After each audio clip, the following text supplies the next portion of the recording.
Next চলে আর দুটো আছে। আরেকটা থাকবে পরবর্তী পার্ট, সেটা হচ্ছে ফেজাল ভার্ব। দেখ ফেজাল ভার্ব কি বোঝাচ্ছে? টলারেট।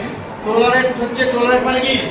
সহ্য করা। তাহলে সহ্য করাটা ক্যান, টলারেট আছে প্রেজেন্টে আছে, তার জন্য পুটা উইথ হবে, এগুলো মুখস্থ করতে হয়। তাহলে এটা आंसर হয়ে যাবে পুটা উইথ, যেটা প্রেজেন্টে আছে।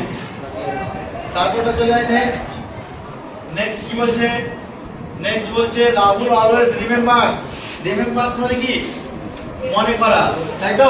রিমেম্বারস মানে স্মরণ করা, মনে করা। তাহলে কি হয়? উত্তর হয় কলা। কিন্তু আমার যেহেতু এটা ভার্বের সঙ্গে এস বাই এস যুক্ত আছে, উত্তর করার সময় এস বাই এস করতে হবে। তাহলে এটা आंसर হয়ে যাবে কলস আপ। শুধু উত্তরটা লিখলেই হবে তোদের মাধ্যমিকে এখন। নেক্সট আরেকটা আছে লাস্ট, ফেজাল ভার্বের 3 নম্বর থাকে, সেটা দেখে নিন। আরেকটা আছে ওবে। ওবে মানে হচ্ছে মেনে চলা।